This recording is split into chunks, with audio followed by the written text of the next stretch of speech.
ఇప్పుడే ఎన్గోల్డ్ బయర్స్ కి కాల్ చేయండి. మీ తాకట్టు బంగారం కష్టాలకి గుడ్ బై చెప్పండి.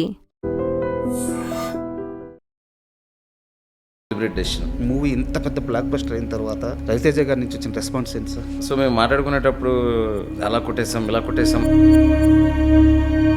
ఆ డిజైన్లో ఆయన నన్ను చేయనిచ్చారు. డప్పు శ్రీను గారి గురించి ఖచ్చితంగా మాట్లాడుతూ స్వామి గురించి కాన్షియస్గా ఆయనే పాడాలని ఒక నిర్ణయం తీసుకొని ఆయన్ని తీసుకురావడం, ఆయన ఇన్ని కోట్ల మందికి కొత్తగా పరిచయం చేయడం చాలా అద్భుతంగా అనిపించింది. ఫస్ట్ తీసుకున్న డెసిషన్ అదేనండి. నేను ఫస్ట్ ఏం చెప్పానంటే, కానీ అతనే ఈ పాట పాడాలి, అతను ఎక్కడున్నారో పట్టుకోండి, జీవి గారిని పిలిపించి చిన్న వాయిస్లో బేస్ కానీ కొంచెం తగ్గినట్టు అర్థమైంది. మళ్ళీ రెండోసారి పాడించాం. సాంగ్ స్టార్ట్ అయ్యి ఒక రోజు, ఒక హాఫ్ డే, ఒక 2 రోజులు అలవాటు కోసం.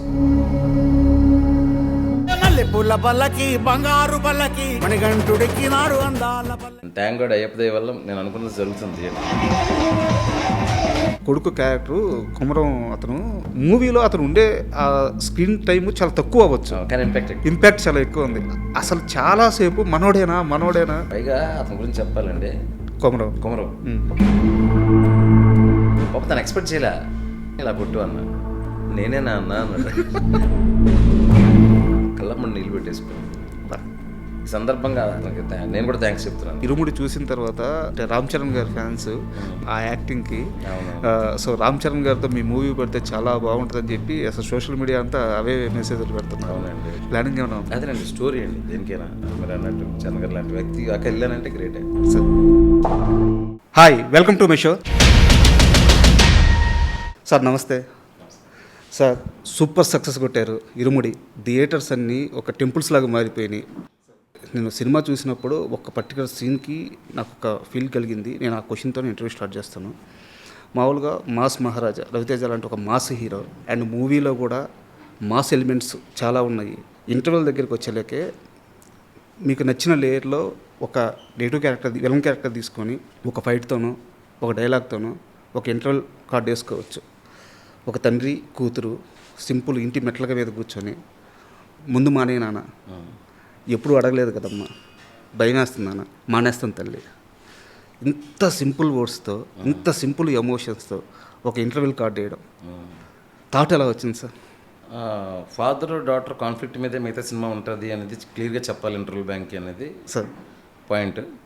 దానికి ముందు ఒక ప్రీ ఇంటర్వెల్కి యాక్షన్ లేకుండానే ఒక యాక్షన్ మూడ్ క్రియేట్ చేయాలి అనేది వచ్చి, దాని నుంచి నెమ్మదిగా కూతురు వైపు టర్న్ అయ్యి మిగతా సినిమా అంతా తండ్రికి కూతురికి మధ్యలో ఉండబోతుంది, అయ్యప్ప స్వామి బ్యాక్డ్రాప్కి వెళ్ళబోతున్నాం అని చెప్పాలి అనేది డెలిబరేట్ డెసిషన్. ఇంకొకటి ఏంటంటే, ఇప్పుడు ఇంటర్వెల్ కాబట్టి మనం ఒక మాస్ కమర్షియల్ హీరోతో చేస్తున్నాం కాబట్టి ఒక యాక్షన్ బ్లాక్తో చేయాలి అని ఎప్పుడు అనుకోలేదు. ఎందుకంటే అసలు ఫిల్మ్ స్క్రిప్టే అలా డిజైన్ లేదు. డిజైన్లో త్రినాథ్ ఎక్కడ మనం దాటి వెళ్ళడు, మన జీవితం ఎలా ఉంటుంది అతని జీవితం కూడా అలా పడుతుంటాడు, లేస్తుంటాడు. కరెక్ట్.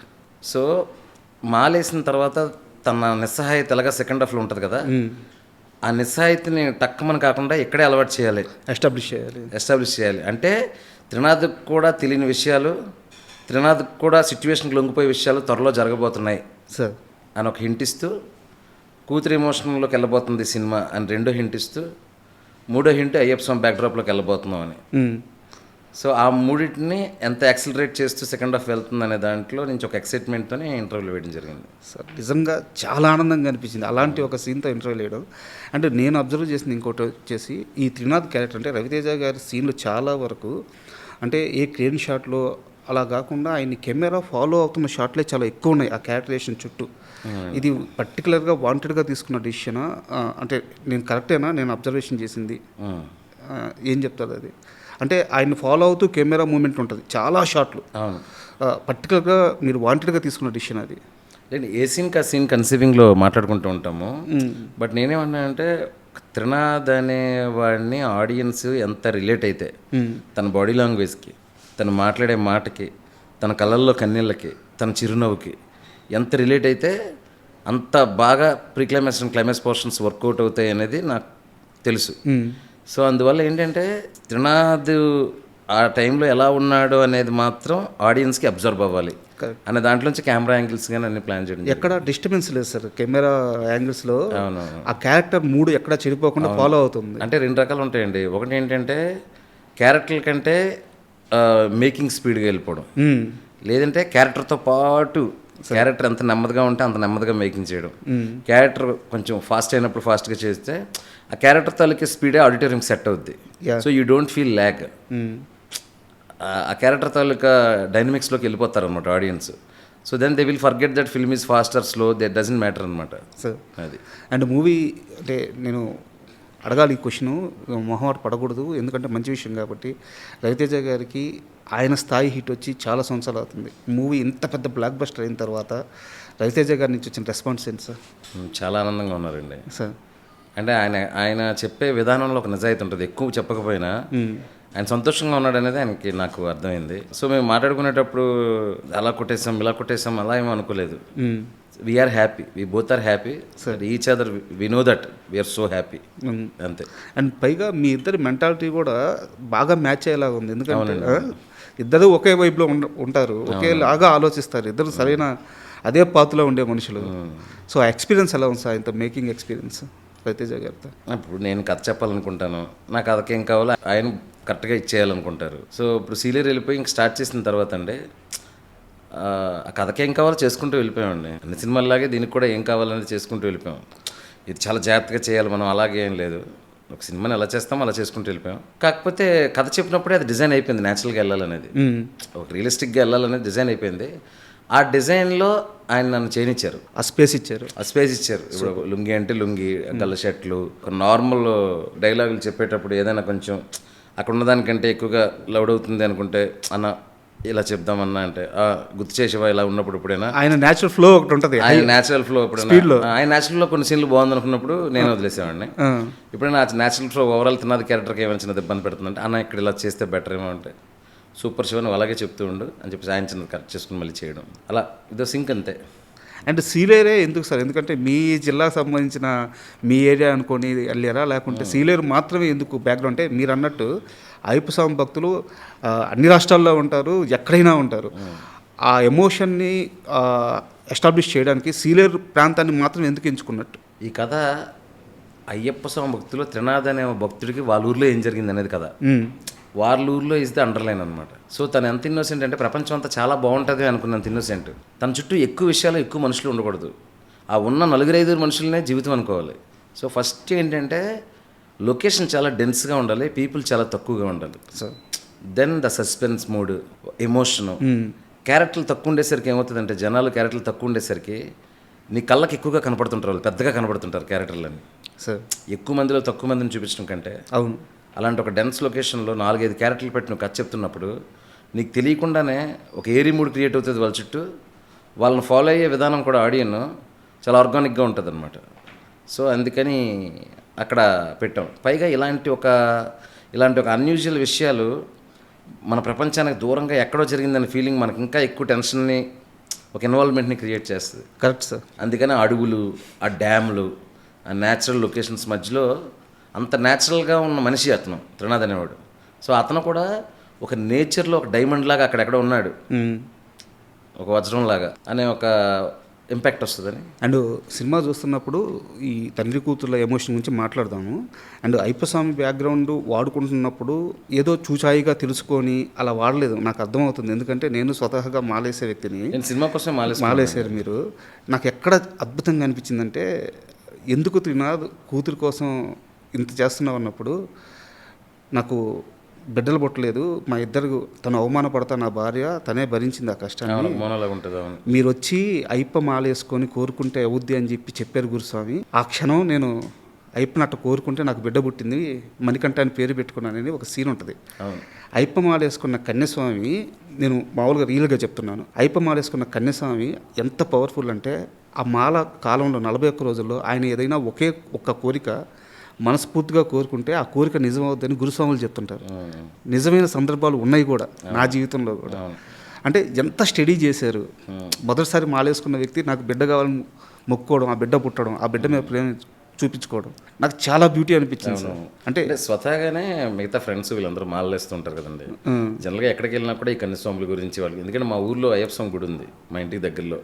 సో ప్రతిసారి బ్యాచ్లో ఒకరో ఇద్దరు మాలేస్తారు, వాళ్ళతో అడపదడప కాన్వర్జేషన్స్ అన్నీ ఉంటాయి కదా, అందులో చెప్తారు నాకు అయ్యప్ప స్వామి అంటే చాలా ఇష్టం, ఆ దేవుడి దయ వల్ల అయ్యప్ప వాళ్ళు ఇది అయిపోతే బాగున్నాను, అంటే ఆ ఎగ్జామ్ ఈసారి డిఎస్సి నేను ఎలాగైనా కొట్టాలి, సర్మల్ ఇల్లు వచ్చేస్తాను అయిపోద్ది అని. Cinema is what reflection of the society and the reflection of your ఎన్వైర్న్మెంటే కదా. ఎగ్జాక్ట్లీ. ఆ ఎన్వైర్న్మెంట్లో మనం చూస్తూ ఉంటాం. పైగా నేను స్వతహాగా మాలేసుకుని వచ్చినప్పుడు నాకు ఎక్స్ట్రా అడ్వాంటేజ్ ఏమైందంటే, అంటే నేను వెళ్ళడం మాలేసుకోవడం దీని గురించి తెలుసుకుందాం అనుకున్నా, నేను ఇన్వాల్వ్ అయిపోయాను. అండ్ ఆ కామ్నెస్ డ్యూరింగ్ దట్ దీక్ష డేస్లో ఎర్లీ మార్నింగ్ 4:30కి లేవడం, ఎక్కువ ఎవరితో మాట్లాడకపోవడం, సైలెంట్గా ఉండడం, ఆ కామ్నెస్ అది నాకు చాలా హెల్ప్ అయింది. సో ఇక్కడ నుంచి ఏంటంటే అది ఆల్మోస్ట్ ఎప్పుడు కుదిరితే అప్పుడు వేయాలనేంత ఇది కలిగిందనమాట. సార్ అది సో పర్సనల్గా ఎక్స్పీరియన్స్ అవ్వడం. నా పడి పూజలు, వాళ్ళు రుద్రాక్షలు ఎలా వేసుకుంటారు, వాళ్ళ అటైర్ ఏంటి, భిక్ష చేసినప్పుడు కానీ పడి పూజలో కానీ ఆ షర్ట్ విప్పేసి కండువ కట్టుకునే విధానం, ఇవన్నీ నేను పర్సనల్గా ఎక్స్పీరియన్స్ చేయడం వల్ల కాన్ఫిడెంట్గా చేయగలిగాను. యా. ఎవరో చెప్తే అది కరెక్టా లేదని మళ్ళీ ఇంకొకరిని అడగాలి. అదే మనమే ఎక్స్పీరియన్స్ చేయడం వల్ల పర్ఫెక్ట్, ఇది కరెక్ట్ అని ఒక కాన్ఫిడెన్స్తో చేయడం వల్ల ఏంటంటే అథెంటిసిటీ వచ్చింది. సూపర్. ఆ బ్యాక్ డ్రాప్ మొత్తానికి. అండ్ మూవీ ఇప్పుడు శ్రావణ మాసంలో రిలీజ్ అయింది, కొన్ని రోజులు అయితే కార్తీక మాసం వస్తుంది, లక్షల మంది అయ్యప్పలు మాలేసుకుంటారు. మూవీ ఆ టైంలో వచ్చుంటే ఇంకా చాలా బాగుండేదేమో. అంటే ఇప్పుడు సూపర్ సక్సెస్ అయింది, ఎలాంటి ఇబ్బంది లేదు. ఇప్పుడు అంటే ఇది షెడ్యూల్డ్ అయిపోయింది, షెడ్యూల్డ్ అయిపోయింది release what ever OTT date కానీ ఇది కానీ.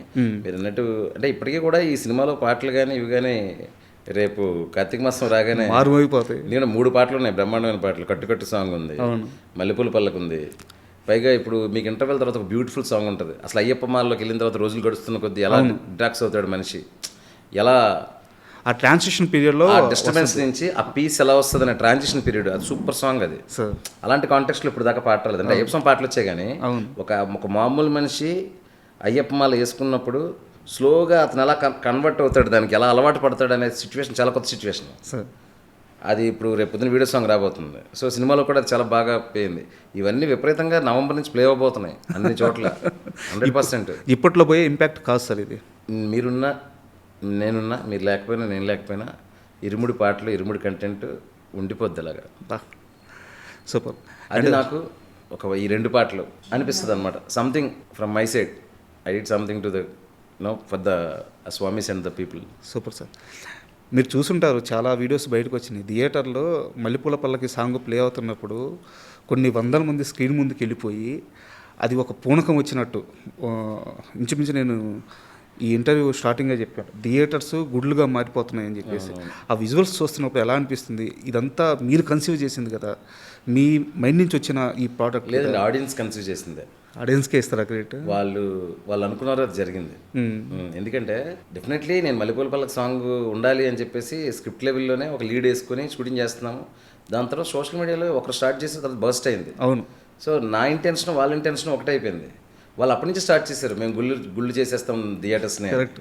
సో నేను ఆ విషయంలో వాళ్ళు ఏదైతే ఒక యాంటిసిపేషన్ ఉందో, వాళ్ళ మనసులో ఏదైతే ఒక బలంగా ఒక కోరిక, అయ్యప్ప పాటలు థియేటర్లో వస్తుంటే మేము డ్యాన్స్ చేయాలి, అయ్యప్పని సెలబ్రేట్ చేసుకోవాలని ఏదైతే అనుకున్నారో దాన్ని మాత్రం సిన్సియర్గా తీసుకొని పాట చేయించుకునే విధానం. కానీ శేఖర్ మాస్టర్ గారు పిలిపించి, మాస్టర్ నేను ఇందాక చెప్పాను, మీరున్నా లేకపోయినా నేనున్నా లేకపోయినా చరిత్రలో నిలిచిపోద్ది ఈ పాట యూట్యూబ్ ఉన్నంత వరకు. సో దేవుడి పాట లాగే ఉండాలి డ్యాన్స్, కానీ ఎనర్జీ తగ్గకూడదు అన్నప్పుడు ఆయన మళ్ళీ పట్టుకున్నారు. అది పట్టుకుని ఇప్పుడు ఆ స్టెప్ చూస్తే మీకు సినిమా స్టెప్ లాగా ఉండదు. అవును, అలాగని ఎనర్జీ లేకుండా ఉండదు. అది భజన కరెక్ట్గా అయ్యప్పలే వేసుకునే నృత్యంలా ఉంటుంది. ఎగ్జాక్ట్లీ. అవును. సో అలా ఎన్నో జాగ్రత్తలు తీసుకుని ఇట్స్ నాట్ దట్ ఈజీ అండి. ఇప్పుడు లక్షల మంది పీపుల్ రేపు ఇరుముడిలో ఏమొస్తుందని దాన్ని మ్యాచ్ చేయడం, it's not that easy. It needs so much of expectations ఉన్నప్పుడు ఎక్స్పెక్టేషన్స్ని మ్యాచ్ చేయడం ఒకటి కష్టం అండి. దాన్ని ఆర్గానిక్గా క్రియేట్ చేయడం, దానికి నేను ఒక్కడనే కాదు, మా ఆర్ట్ డైరెక్టర్, మా కెమెరామ్యాన్, శేఖర్ మాస్టర్, ప్రొడ్యూసర్స్ అందరికి ఒకటే, రేపు థియేటర్లో అది వచ్చినప్పుడు మనం మ్యాచ్ చేసి అలా ఆనందపడాలి అనేది ఒకటే దాంట్లో. కానీ నమ్మకం ఉంది, కంటెంట్ మీద నమ్మకం ఉంది. సో ఈరోజు అది జరుగుతుంది. అసలు ఎన్నండి బాబు వీడియోలు అలా లింకులు వస్తూనే ఉన్నాయి. అంటే ఏ వీడియో ఎక్కడదో ఏ థియేటర్లో అర్థం కావట్లేదు, అన్ని థియేటర్లో ఒకటే విజువల్. కరెక్ట్. మొన్న అయితే అసలు ఏదో ఒక దీన్ని చూస్తే బస్తాలతో లోపలికి తీసుకెళ్తున్నారు పువ్వులు. ఎంతకంటే ఏం కావాలి సార్? మీరు ఒక మాట అన్నారు ఇప్పుడు మాట్లాడుతూ, ఆర్గానిక్గా రావడం అని చెప్పి. డప్పు శ్రీను గారి గురించి ఖచ్చితంగా మాట్లాడుకో సాంగ్ గురించి. 13 సంవత్సరాలుగా నెంబర్ కరెక్ట్ కాదు, 13, 12 ఆయన ఎన్ని దగ్గరలో ఈ పాట పాడారు, అసలు ఈ పాటకి ఎంత ఒక రీచ్ తీసుకొచ్చారు. అలాంటి మనిషిని ఆయన చేతే, వేరే పెద్ద సింగర్ల చేత పాడించకుండా కాన్షియస్గా ఆయనే పాడాలని ఒక నిర్ణయం తీసుకొని ఆయన్ని తీసుకురావడం, ఆయన ఇన్ని కోట్ల మందికి కొత్తగా పరిచయం చేయడం అవును. చాలా అద్భుతంగా అనిపించింది. ఫస్ట్ తీసుకున్న డెసిషన్ అదేనండి. నేను ఫస్ట్ ఏం చెప్పానంటే పాట యూట్యూబ్లో విని నేను అక్కడ చిన్న లీడ్ షూట్ చేసిన తర్వాత ఎక్కడున్నారో ఆయన తెలియదురా, కానీ అతనే ఈ పాట పాడాలి, అతను ఎక్కడున్నారో పట్టుకోండి అని. ఆ లిరిక్ కవర్ రాస్తారో వాళ్ళని పట్టుకోండి, ఆ మ్యూజిక్ కవర్ కొట్టారో వాళ్ళని పట్టుకోండి. ముగ్గురిని పిలిపించి ట్రైడెంట్లో బుక్ చేసి జీవి గారిని పిలిపించి, ఆయన జీవి గారు విత్ అట్మోస్ట్ రెస్పెక్ట్, వాళ్ళు వస్తుంటే ఈయన లేచి నిలబడేవాళ్ళు. బా అంటే ఏంటంటే ఆయన ఒకటే చెప్పారు నాకు, సార్ 13 సంవత్సరాల నుంచి ఈ పాట ఇక్కడ ఇక్కడ పుట్టి ఇక్కడ ఇంతమంది కనెక్ట్ అయ్యారంటే ఆ పాట వాళ్ళు చేశారంటే వాళ్ళదే ఆ మ్యాజిక్, ఆ పాటకు సంబంధించిన ఆ క్రెడిట్ అంతా వాళ్ళదే అని చెప్పేసి వాళ్ళని పిలిపించి వాళ్ళ సజెషన్స్ అన్నీ తీసుకొని పాడించినప్పుడు గొంతు అప్పుడు యూట్యూబ్లో వినేదానికి దీనికి శృతి కానీ చిన్న వాయిస్లో బేస్ కానీ కొంచెం తగ్గినట్టు అర్థమైంది. మళ్ళీ రెండోసారి పాడించాం. థియేటర్లో మారిపోయింది సార్. మారిపోయి దానికి లాజిక్ చెప్తాను. రెండోసారి మాడించాం కానీ ఎక్కడో చిన్నది ఉంది నాకు ఏంటి అని. సాంగ్ స్టార్ట్ అయ్యి ఒకరోజు ఒక హాఫ్ డే షూటింగ్ చేసేసరికి అసలు మేము మర్చిపోయాం అసలు ఆ గొంతులో ఏముందని అంత వైబ్ వచ్చేసింది సెట్ మొత్తానికి. అవును, నేను సేమ్ అదే చెప్పాను, ఎవరు కంగారు పడొద్దు, ఒక 2 రోజులు అలవాటు కోసం. ఎందుకంటే 15 సంవత్సరాలు వినేస్తున్నారు సేమ్ ఫ్రీక్వెన్సీ ఆ పాతది, దాని నుంచి ఈ ఫ్రీక్వెన్సీకి రావడానికి ఒక 2 రోజులు పడుతుంది. థియేటర్లోకి వెళ్ళిన తర్వాత మాత్రం రవితేజ గారి డ్యాన్స్, స్వాములు, ఆ వైబు, ఆ పల్లకి, ఈ వీటిల్లో అసలు హ్యాపీగా ఎంజాయ్ చేస్తారు, డౌటే లేదు.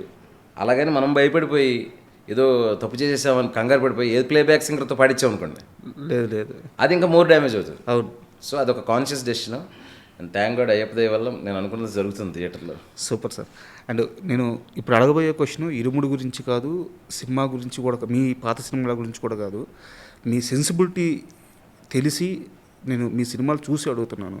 మీ జీవితంలో బ్యాక్గ్రౌండ్లో అమ్మగారు కానీ, మీ భార్య కానీ, లేదా పిన్ను అత్తో ఎవరో ఒక అమ్మమ్మ, ఒక బలమైన స్త్రీ ఉన్నారు, మిమ్మల్ని జీవితంలో చాలా పెద్దగా ఇంపాక్ట్ చేసిన మనిషి ఆమె అనిపిస్తుంది. నిజమేనా? బలమైన స్త్రీలు సార్ ఉమ్మడి కుటుంబం అండి. మా పిన్నిలు, మా తాతయ్య గారు, మొత్తం మా అమ్మ మొదట ఆవిడ, దాని తర్వాత 4 కూతుర్లు, అంటే 4 పిన్నులు, వాళ్ళ పిల్లలు, మేము, అమ్మ వాళ్ళ సైడ్ నుంచి అంతే. సో ఏంటంటే చిన్నప్పటి నుంచి చుట్టూ ఫెమినిన్ వరల్డ్ ఉందన్నమాట. సో అది దాని తర్వాత కాలేజ్కి వెళ్ళిన తర్వాత మన ఫ్రెండ్స్ అమ్మాయిలు అవ్వచ్చు. అసలు ఏమనంటే ఒక అమ్మాయి పాత్ర లేని మనిషి జీవితం ఏ ఫేజ్లోనే ఉండదు, అంతే సార్. సో వాళ్ళ తాలూకా ఇది ఉంటుంది. కాకపోతే ఏంటంటే నాకు బేసికల్గా ఈ మిడిల్ క్లాస్ మెంటాలిటీస్, వాళ్ళ మధ్యలో ఉండే కాన్ఫ్లిక్ట్స్, వాళ్ళ మధ్యలో ఉండే ఎమోషన్స్, అవి బాగా ఇష్టం అనమాట. అంటే నేను స్వతహాగా వాళ్ళతో పాటు ఉండి మాట్లాడి ఇష్టపడతాను. సినిమాలు తీసేటప్పుడు కూడా నాకు అలాంటివి టచ్ చేయడం ఇష్టం. నిన్ను కోరి మధ్యలో లైట్ హార్టెడ్గా లవ్ స్టోరీలు కాబట్టి అలా తీసాము. ఇందులో ఆ లవ్ యాంగిల్ కాకుండా ఇంకా అంతకంటే పెద్ద కాజ్ ఉంది, పర్పస్ ఉంది దీనికి. గర్ల్స్, వాళ్ళ చుట్టూ ఉండే ఒక ప్రపంచం, అందులో ఒక ఇన్నోసెంట్, ఆ ఆడవాళ్ళ వెనకతలు నిలబడే ఒక ఇన్నోసెంట్, వాడికి తాగడం అనే ఒక ఫ్లా, దాంట్లోంచి నన్ను ఎక్స్ప్లోర్ చేసుకోవడానికి అవకాశం ఇచ్చింది ఈ సినిమా. సార్ అందువల్ల చేయగలిగాను. నాకు బాగా అనిపించింది ఎక్కడంటే కొన్ని డైలాగులు ఉన్నాయి సార్. ఆడపిల్లని పెంచాల్సింది భయంతో కాదు, ధైర్యంగా పెంచాలి, ఆ పిల్లలో ధైర్యం ఉండేలా పెంచాలని చెప్పి ఒక సీన్ ఉంటుంది, హీరో గారు చెప్తారు. అండ్ ఇంకో డైలాగ్ వచ్చేసి, మన పిల్లల వెనక ఒకడున్నాడు, పైన చెయ్యేస్తే చంపేస్తాడనే భయం లేకపోతే వాళ్ళని మనం కాపాడుకోలేమని చెప్తారు. ఎంత బలమైన మాటలు అయ్యి. అంతే కదండి సార్. మనం చూస్తున్నాం కదా ఇవన్నీ. నేను దీంట్లో డిస్కస్ చేయాలి, నిలబడాలి, ధైర్యంగా మాట్లాడాలి, అది ఏ ప్రాబ్లం అయినా సరే స్పీక్అవుట్. దాని తర్వాత అది ఎంత దూరం వెళ్తుందని తర్వాత విషయం, మాట్లాడాలి అనే ఒక విషయాన్ని చెప్పడానికి ట్రై చేశాను. అది ఏదో లైట్ హార్టెడ్గా స్పీచ్లాగా చెప్తే ఈ కాలంలో అవ్వదండి. కొన్ని విషయాలు గట్టిగా చెప్తేనే, గుండెకి తగిలేలా చెప్తేనే అవి నిలబడతాయి బ్రెయిన్లో. అందుకే నేను కొంచెం ఇంటెన్స్గా చెప్దామని డిసైడ్ అయ్యాను ఈ పాయింట్ని. చాలా లైట్ హార్టెడ్గా ఒక ఫ్యామిలీ కథలా కూడా చెప్పొచ్చు, కానీ అది ఇంపాక్ట్, ఇమేజ్ నిలబడాలండి. కనీసం సినిమా చూసిన తర్వాత వచ్చి 2 గంటలు కనీసం ఇంకొకరితో షేర్ చేసుకోవాలి, ఈ పాయింట్ చెప్పాడరా, ఈ పాయింట్ ఇందులో డిస్కస్ చేశారని నాకు ఫీలింగ్ అయినా ఉండాలి సార్. స్వతహాగా నాకు సినిమాని థియేటర్లో వదిలేసేయడం కంటే అది ఏదో టేక్ అవే చేయాలనే మెంటాలిటీ నాది నా ఫస్ట్ ఫిలిం నుంచి. లక్కీ ఇది 100% టేక్ అవే చేసింది. In that way very fortunate. And more over అంటే అయ్యప్ప స్వామి ఎలిమెంట్ ఉన్నా సరే, ఓన్లీ అయ్యప్ప స్వామి ఎలిమెంట్, అయ్యప్ప స్వామి పాటలు మాత్రమే ఉండి గుడ్ మూవీ కానీ గుడ్ రైటింగ్ కానీ లేకుండా ఉంటే కష్టమైపోయేది. సో సినిమా రైటింగ్ కానీ మీరు తీసిన విధానం కానీ చాలా అద్భుతం. ముఖ్యంగా ఆ తండ్రి కూతురు మధ్య ఉండే ఆ బాండింగ్, అసలు థియేటర్లో కూర్చొని సినిమా చూస్తుంటే ఇంటికి వెళ్ళిపోయి ఎప్పుడు నా బిడ్డని హగ్ చేసుకుందామా అనిపిస్తుంది. అది యాక్చువల్గా జరిగిందండి. నాకు చాలామంది కాల్ చేసి, అంటే ఇండస్ట్రీలో పెద్ద పెద్ద ప్రొడ్యూసర్స్, డైరెక్టర్స్ కూడా నాతో ఇద్దరు ముగ్గురు చెప్పిన మాట ఏంటంటే, చూసిన తర్వాత ఒకరు ఏం చెప్పారంటే యుఎస్ వెళ్ళాలంట వాళ్ళ పాప, చూసిన తర్వాత ఎయిర్పోర్ట్కి వెళ్ళారంట సార్ సెండ్ ఆఫ్ ఇవ్వడానికి. అంతే కదా, ఆ బంధం వేరు కదండి, ఆ బాండ్ వేరు. దాన్ని టచ్ చేస్తే అది అలా అలా బ్లాస్ట్ అవుతుంది. అది హ్యూమన్ ఎమోషన్కి ఉండే ఇది, అది కూడా father daughter emotion, father son emotion, what ever. అవును. సో అలాగే ఇంకొకరు కూడా థియేటర్లో చూసిన వెంటనే డాటర్ దగ్గరికి వెళ్ళడం, అలాంటివి చాలా జరిగాయి. అయితే మీ రైటింగ్ విషయానికి వస్తే ఒక లైన్ అనుకున్న తర్వాత దాని చుట్టూ పీఠముడులు మీరే బిగించుకుంటారు, అవును, మీరే విప్పుకుంటూ వెళ్తారు. చాలా కష్టమైన మార్గాన్ని ఎంచుకుంటారు కథ చెప్పడానికి. మీరు నిన్ను కోరి కానీ ఆ లైనే చాలా కాంప్లెక్సిటీ ఉన్న లైన్. అవును, మజిలీ కానీ, ఇరుముడి కానీ, ఈవెన్ ఖుషి కూడా. ఖుషిలో ఒక బ్యూటిఫుల్ లవ్ స్టోరీ ఉంటుంది. కానీ ఒక atheist family, God believer family మధ్యలో అలా నలిగిపోయారని ఆ కాంప్లెక్సిటీ అక్కడ ఉంటుంది. సో ఎందుకు ఇంత కష్టమైన మార్గాన్ని ఎంచుకుంటారు కథ చెప్పడానికి? రియల్ లైఫ్ అలాగే ఉంటుందండి. రియల్ లైఫ్ ఇప్పుడు మిడిల్ క్లాస్ ఫ్యామిలీ లోపలికి వెళ్తే వాళ్ళకి వచ్చే ప్రాబ్లమ్స్ అక్క చెల్లెల మధ్యలో ఒక చీర గురించో, లేదంటే ఫ్యామిలీ మెంబర్స్ మధ్య, అన్నదమ్ముల మధ్యలో 60 రూపాయల కోసం, చాలా చిన్న చిన్న విషయాల కోసమే ఎమోషనల్గా లోన్ అయిపోతారు. మిడిల్ క్లాస్ ఫ్యామిలీలో ఆ బ్యూటీ ఉంటుంది. 1000 కోట్లు 2000 కోట్లు ఉన్నోడికి ఏముంటుంది, సాదాసీదాగా వెళ్ళిపోద్ది తన లైఫ్. ఎక్కడైతే బతకడానికి కష్టం ఉందో అక్కడే కాన్ఫ్లిక్ట్ వస్తుంది. ఆ కాన్ఫ్లిక్ట్లో ఆ పర్టికులర్ మనుషులు ఎలా రియాక్ట్ అయ్యారు, అందులో ప్రేమ ఉంటుంది, జల్సీ ఉంటుంది, ద్వేషం ఉంటుంది. అలాంటి వాటి మీద సినిమా తీయడం ఇష్టం అనమాట. సో అందుకే ఇప్పుడు ఈ సినిమాకి వచ్చేసరికి ఇది కంప్లీట్గా డిఫరెంట్ ప్రెమైస్ అనుకోండి. అసలు ఆ గర్ల్స్ చుట్టూ ఏంటి, అసలు మన ఇళ్ళలో మన కూతురుతోనే ఒక బాండింగ్, బయట చాలామంది కూతుర్లు ఉంటారు. ఇలాంటి ఒక ఎమోషనల్ వరల్డ్లో ఒక ఇన్నోసెంట్ ఒక చిన్న ఫ్లాతో ట్రావెల్ ఆడియన్స్ రిలేట్ అయ్యి తనని ఫీల్ అయ్యి తద్వారా తన ఎక్స్పీరియన్స్ చేసిన వాళ్ళు ఎక్స్పీరియన్స్ చేసి ఫైనల్గా ఒక మెచ్యూరిటీ లెవెల్తో బయటకు రావాలనేది పాయింట్ అనమాట నేను అనుకున్నది. డెప్త్ అది. అయితే మీ రైటింగ్ గురించే మాట్లాడుతున్నాను కాబట్టి నాకు ఒక చిన్న ఇన్ఫర్మేషన్ తెలిసింది, అది అడుగుతాను. మీరు స్టార్టింగ్ సీరియల్స్కి వర్క్ చేసేవాళ్ళు, మీ పక్కన నరేష్, లక్ష్మణ్ అని చెప్పి మీ ఫ్రెండ్స్, వాళ్ళు కూడా వాళ్ళు కూడా. సో అంటే నేను వాళ్ళతో మాట్లాడలేదు, వేరే వాళ్ళతో మాట్లాడాను. శివ నిర్వాణ మాట్లాడుతుంటే ఒక క్లారిటీ ఉంటుంది, చాలా బలంగా అంటే నేను సీరియల్స్ గురించే చెప్తున్నాను సార్, ఆ టైం గురించే చెప్తున్నాను. తనకేం కావాలో చాలా బలంగా నిలబడతాడు. అది చూసేవాడికి అర్థం కాదు. తన అవుట్పుట్ వచ్చిన తర్వాత ఎందుకు అంత బలంగా నిలబడుతున్నాడో, ఎందుకు అంత వాదిస్తున్నాడో అర్థమవుద్ది. సో తనకి రైటింగ్ మీద, మేకింగ్ మీద, రెండింటి మీద సమానమైన మంచి పట్టుంది అని చెప్పారు. సో అది ఎలా బిల్డ్ అయింది సార్? అంటే ఒక డైరెక్టర్కి మేకింగ్లో స్ట్రాంగ్నెస్ ఉండొచ్చు, రైటింగ్లో స్ట్రాంగ్నెస్ కొంతమందికి ఉంటుంది. రెండింటిని అంత బలంగా పట్టుకోవడానికి కారణం ఎవరు? అంటే అది నాకు ఏదైతే వచ్చిందో అది రిఫ్లెక్ట్ అవుతుందండి. కానీ నేనేమంటున్నానంటే, ఇప్పుడు నాకేమిష్టమో నాకు తెలిసినప్పుడు, నాకు ఏది కావాలో నాకు తెలిసినప్పుడు, నాకు నచ్చాలంటే ఏం చేయాలో తెలిసినప్పుడు అదే చేస్తాను. వేరే వాళ్ళకి నచ్చుతుందా లేదంటే ఎంతమందిని కన్విన్స్ చేయాలి అన్నిటికంటే ఫస్ట్ నేను చేసిన పని నాకు ఫస్ట్ నచ్చాలి, అదే important. And honest to my self అని పెట్టుకుంటాను. దాన్ని సిన్సియర్గా అడాప్ట్ చేయడానికి ట్రై చేస్తాను. అది మీకు కూడా నచ్చుతున్నందుకు హ్యాపీ. సో నాతో చెప్పింది కాదంబరి కిరణ్ గారు, సార్తో మాట్లాడినప్పుడు. అవునవును, ఆయన దగ్గర నేను ఒక సీరియల్కి వర్క్ చేశాను, కాదంబరి కిరణ్ గారు. చాలా ఎంకరేజ్ చేసి బాగా చూసుకున్నారు. ఇప్పుడు ఆయన అన్న మాట ఏంటంటే, ఓ కే విశ్వనాథ్ గారు, ఓ జంజాల గారు, వీళ్ళ దగ్గర నేను పనిచేశాను రాజా. అంటే ఒక సీన్ని కన్సీవ్ చేయడానికి వాళ్ళు డిస్కషన్ పెడతారు. నేను తరువాత, అంటే ఆయన చాలా జర్నీ కదా సార్. అవును, మనకి తెలుగు స్టేట్స్లో సినిమా రాకముందు నుంచి ఉన్నాడు ఆయన. అవునవును, అంత జర్నీలో నేను మళ్ళీ ఒక డైరెక్టర్ అంత డిస్కస్ పెట్టడం, అంత తపన పడడం నేను మళ్ళీ శివ దగ్గర చూశాను అని చెప్పి ఆయన ఆ మాట అన్నారు. అయ్యో థ్యాంక్ యూ అండి. ఆయనకి నా మీద ఉన్న 10 సంవత్సరాలు అయిపోయినా ఇంకా నమ్మకం, ఎంకరేజ్ చేస్తుంటారు. ఎప్పుడు మంచి సినిమా వచ్చినా Shiva I proud of you అని పెడతా ఉంటారు, హ్యాపీగా ఉంటుంది. ఈరోజు కూడా పెట్టారు. అవునా? ఓకే. అంటే ఇరుముడి డైలాగ్స్ విషయానికి వస్తే చాలా తక్కువ రాశారు సార్. అదే పెద్ద ఇంపాక్ట్. అది కాన్షియస్గా తీసుకున్న నిర్ణయం లేదండి. అసలు డైలాగుల విషయంలో ఇక్కడ మంచి డైలాగ్ పడాలి, అక్కడ డైలాగ్ పడాలి ఎప్పుడు అనుకున్నాండి. రాస్తున్నప్పుడు ఆ క్యారెక్టర్ ఎక్కడ మాట్లాడాలో అది మాట్లాడుతుందని నా నమ్మకం. ఇప్పుడు సాయి కుమార్ గారికి, హీరో గారికి మధ్యలో కాన్వర్జేషన్స్ చాలా ఉంటాయి. అవును, ఆ పాయింట్ ఆఫ్ టైంలో వాళ్ళిద్దరు కాన్వర్జేషన్ ఏమై ఉంటుంది అన్నప్పుడు ఇది అవుతుంది అన్నప్పుడు అదే రాస్తాను. సో ఓవరాల్ స్క్రిప్ట్ చూసుకొని ఇక్కడ ఒక మంచి డైలాగ్ ఉంటే బాగుంటుంది, అక్కడ మంచి డైలాగ్ ఉంటుంది, ఇక్కడ చిన్న క్లాప్స్ పడితే బాగుంటుంది, అక్కడ కొంచెం క్లాప్స్ పడితే బాగుంటుంది అనేది అసలు ఇప్పుడు పెట్టుకోను. అందువల్ల ఆ క్యారెక్టర్ పరిధిలో వాళ్ళు ఏం మాట్లాడతారో అది నచ్చి క్లాప్స్ కొడితే ఓకే, బట్ క్లాప్స్ పడడానికి డైలాగులు రాయను సార్. అండ్ నేను ఇప్పుడు మాట్లాడేది బిజినెస్కి సంబంధించిందే, బట్ కలెక్షన్స్ ఇవి కాదు. ఇలాంటి ఒక కథ చెప్పాలనుకున్నప్పుడు నేను ఇంతవరకే అన్నాను, రవితేజ గారికి లాస్ట్ ప్రీవియస్ మూవీస్ నెంబర్స్ సరిగ్గా లేవు, అండ్ మీరు కూడా ఒక మంచి కస్మేత ఉన్నారు. బట్ ఇలాంటి రూట్ లెవెల్ కథ చెప్పాలన్నప్పుడు భయమే లేదా? అంటే ఇలా తీస్తే ఇంత డెప్త్కి వెళ్ళి రూట్ లెవెల్ కథ చెప్పడానికి ఆడియన్స్ యాక్సెప్ట్ చేస్తారా? అసలు ఎవ్వరికీ డౌట్ లేదండి.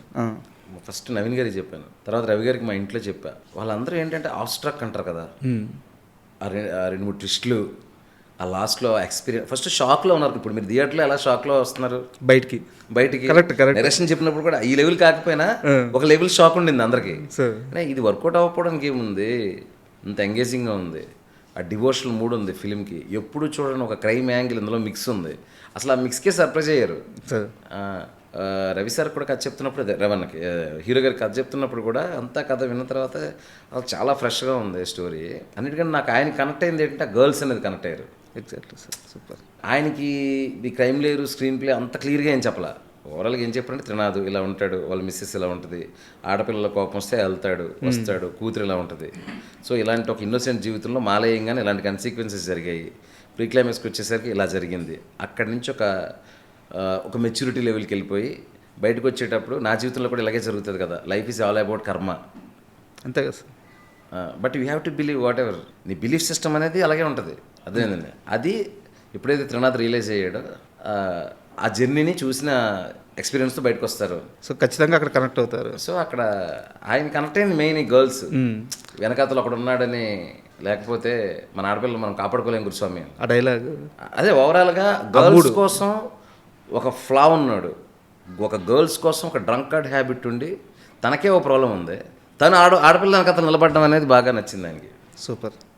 అండ్ ఆ బంగారు తల్లిని ఎక్కడ పెట్టారు సార్ అసలు? నక్షత్ర బంగారన్న ఇన్స్టాలో పెట్టాం సార్. ఇన్స్టాలో మా అసిస్టెంట్ చూసి చాలా బాగుంది చూడండి అంటే చూశాను. చూస్తే రింగ్ జుత్తు ఒకలాగా ఉంది, ఒక చిన్న క్యూట్గా ఆఫ్రికన్ అమ్మాయిలా ఉంది. పిలిపించి కొంచెం కొబ్బరి నూనె అది రాసి జడలేసి గౌన్ వేసి చూసి మనమ్మ వచ్చేసింది, మనమ్మ దిగిపోయింది అనుకుని ఇంకా మళ్ళీ మనమ్మ అమ్మని చూడాలి కదా, ఇంకా రవి గారిని పాపని పట్టుకుని తల్లిని ఎత్తుకోం. ఇక్కడ తెలుగులో ఎక్కువ ఎక్స్పోజ్ అవ్వకుండా నిజంగా ఆ ఊర్లోనే ఇవి ఉందేమో అనే ఫీలింగ్ రావాలి, ఎక్కువ ఎక్స్పోజర్ ఉండకూడదు. ఒకటి రెండు సినిమాలు చేసినా ఓకే తెలుగులోనే అని ఎత్తుకుతున్నాం సార్. ఖచ్చితంగా సౌత్లో ఉండాలి, నడిచినా మాట్లాడినా మన అమ్మాయి అని ఫీలింగ్ ఉండాలి అని ఎత్తుకుతా ఉంటే ప్రియాకి స్ట్రైక్ అయింది. ప్రియా గారికి పిలిచి స్టోరీ చెప్పి ఆవిడ చాలా ఎక్సైట్ అయ్యి అలా కుటుంబాన్ని తయారు చేసాం రవి గారికి. ఆ పాపతో ఆ షూటింగ్ ఎక్స్పీరియన్స్ ఏమన్నా ఇబ్బంది పెట్టారా లేకుంటే అసలు ఎలా ఉంది సార్? అసలు షూటింగ్ ఏముందండి, ఉన్నదే 4 క్యారెక్టర్లు. అవును, 20 అసలు మీకు సినిమా చూస్తే చాలా స్కేల్ స్పాన్ ఉన్నట్టు అనిపిస్తుంది, కానీ మొత్తం అందరూ ఇక్కడ కూర్చొని భోంచేసి వచ్చి అంత తక్కువ మంది. గట్టిగా అయితే మిగతా ఊరు జనాలు వాళ్ళు అప్పుడప్పుడు కనిపిస్తారు, కానీ ఆ మెయిన్ స్ట్రీమ్ ఆర్టిస్ట్లో సెకండ్ లేయర్లో ఉండేవాళ్ళు ఎంతమంది ఉంటారు? ఒక 15 మంది ఉంటారు ఓవరాల్గా. అందరం చక్కగా కలిసి భోంచేసేవాళ్ళం, చేసేవాళ్ళం, షూటింగ్ చేసుకునేవాళ్ళం. 40 రోజులు షూటింగ్ చేసి హ్యాపీగా వచ్చాం. సూపర్. అండ్ మీరు అన్నట్టు తక్కువ మంది ఉండడం వల్ల ఉన్న ప్రతి క్యారెక్టర్కి ఇంపాక్ట్ చాలా బలంగా ఉంది. విలన్ కొడుకు క్యారెక్టరు కుమరం, అతను యాక్చువల్గా జబర్దస్త్ వాటిలో ఇట్లా చిన్న చిన్న క్యారెక్టర్స్ చేసే మనిషి. సో అతనికి లైఫ్లో సక్సెస్ ఒక మంచి క్యారెక్టర్ కావాలని నేను ఇదివరకు 1 year బ్యాక్ ఇంటర్వ్యూ చేశాను తనని. ఎంత బలమైన కోరిక ఉండేదంటే అతనికి, బట్ అతనికి రాలా ఆ ఛాన్స్. మూవీలో అతను ఉండే ఆ స్క్రీన్ టైం చాలా తక్కువ అవ్వచ్చు, కానీ ఇంపాక్ట్ చాలా ఎక్కువ ఉంది. అసలు చాలాసేపు మనోడేనా అంటే అంత పెద్ద క్యారెక్టర్ పడడం, ఆ సర్ప్రైజింగ్ వర్కౌట్ అయిందండి ఇరుముడికి. అంటే ఎక్కడో చూసినట్టు ఉంది కానీ ఎవరెత్తనం అన్న టైప్లో ఉంది ఆడియన్స్. అవును. సో అందువల్ల ఏంటంటే ఆ సీనియర్లు అక్కడ ఉన్న మనుషులు కదా అనేది నమ్మడానికి ఎక్కువ ఉపయోగపడింది అది. పైగా అతని గురించి చెప్పాలండి, కుమరం ఫస్ట్ షూటింగ్కి రాగానే అతని క్యారెక్టర్ ఉందని తెలుసుకుని ఏంటి ఇంత రెవెన్యూతో డైరెక్ట్గా సీన్లు ఉంటాయి, అతను ఒక కీ క్యారెక్టర్ తెలియదు పాపం, తను ఎక్స్పెక్ట్ చేయలే.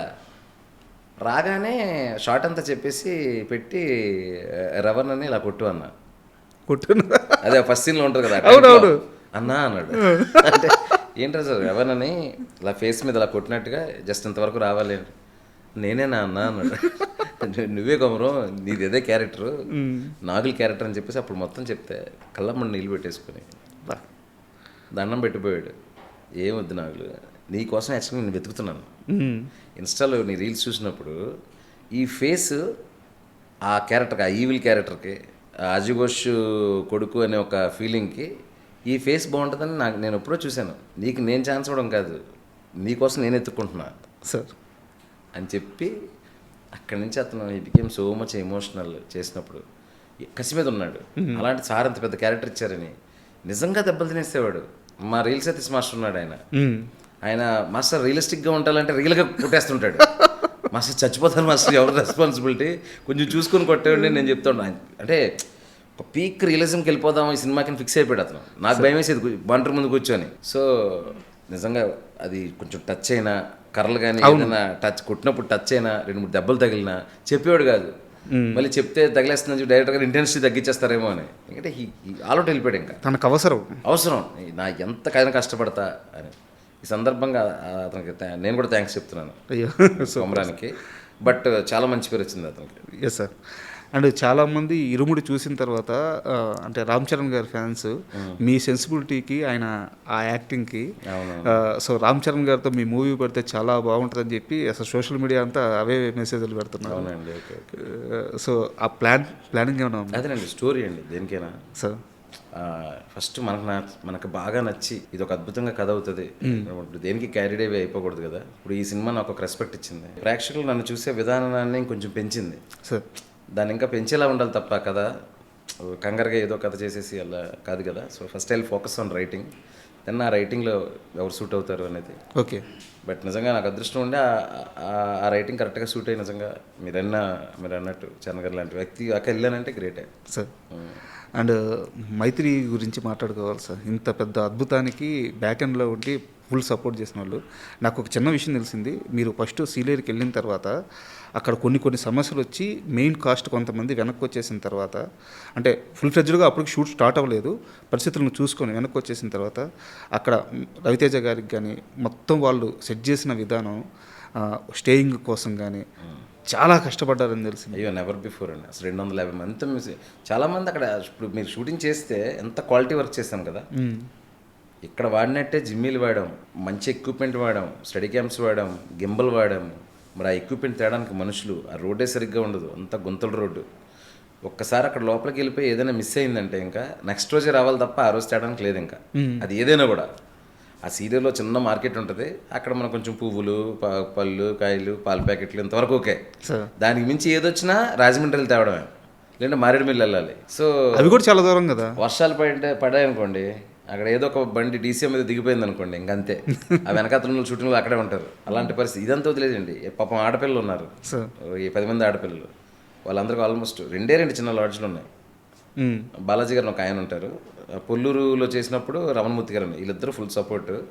అక్కడే అందరం అడ్జస్ట్ అయ్యి మెయిన్ టీం అంతా. హీరో గారికి ఏంటంటే ఆ జన్కో గెస్ట్ హౌస్ ఒకటి ఉంటుంది, అది ఇచ్చేసి దాన్ని స్పెషల్గా చాలా మార్పిచ్చారు. దాన్ని అంతా మార్పిచ్చి సాయి కుమార్ గారు మేమందరం అయితే చాలా చిన్న రూమ్స్, అది చిన్న లాడ్జ్లో ఉంటుంది, డీసెంట్గానే ఉంటుంది కానీ చిన్న హోటల్ అనమాట. ఇంకా మిగతా వాళ్ళ ఇళ్లలో వాళ్ళ ఇళ్లలోనే వీళ్ళల్లోనే అడిగి తీసుకొని హౌస్లు హౌస్లు అంటే అదే వాళ్ళు ఏదైతే ఉంటున్నారో అంటే సంకల్పం అంతే.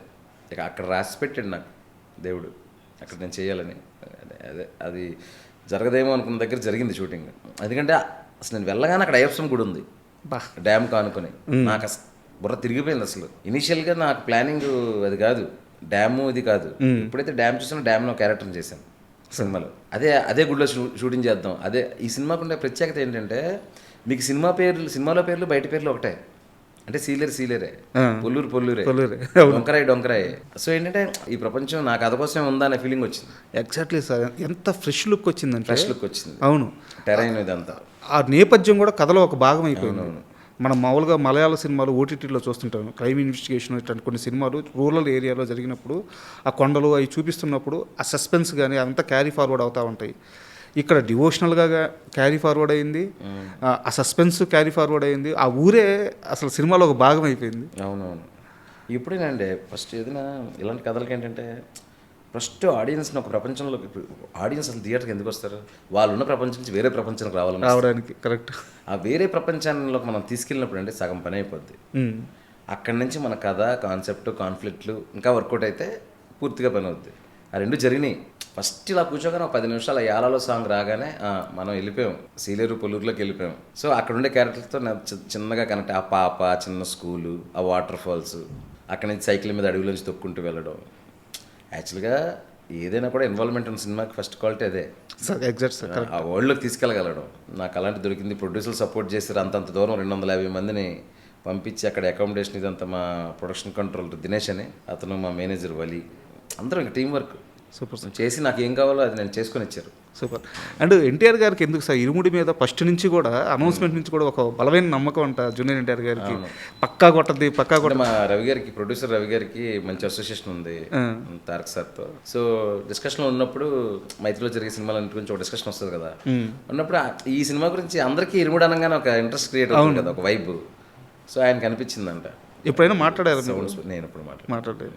సో ప్లానింగ్ ఉందా అంటే నేను అడిగేది రామ్ చరణ్ గారిని, ఎన్టీఆర్ గారు కానీ, బన్నీ గారు కానీ, ఆ స్థాయిలో ఒక కాల్ వచ్చి ఒక మంచి కథ చెప్పమంటే I'm the most happiest person. But first నేను పర్ఫెక్ట్గా ఒక కథ అనుకుంటే అప్పుడు నేను కాన్ఫిడెంట్గా నేను కూడా సార్ ఈ కథ ఉంది వినండి అని ఎవరికైనా చెప్పడానికి బాగుంటుంది అనమాట. So first writing. ఎందుకు నేను పదే ఇంత బలంగా అడుగుతున్నానంటే మీ స్కిల్స్కి కానీ, మీ రైటింగ్ కానీ, మీ టెక్నిక్ కానీ ఆ స్థాయి సినిమా తీయగల మ్యాజికల్ కెపాసిటీ మీకు ఉంది. ఇన్ని రోజులు ఒకే ఒక్క దగ్గర ఆగిందంటే ఆ మార్కెట్ క్యాలిక్యులేషన్స్. సో ఇరుముడి ఆ లైన్ని చెడిపేసింది. సో ఈగర్గా వెయిట్ చేస్తుంది సార్ ఇంకా పెద్ద స్కేల్లో పెద్ద సక్సెస్. సో శివ నిర్వాణ అనే వ్యక్తి స్థాయి, బలం ఏందనేది మేము అంతా చూస్తున్నాము. సో మిమ్మల్ని వేరే లీగ్లో చూడాలనుకుంటున్నాము. Thank you sir, thank you very much. Thank you so much.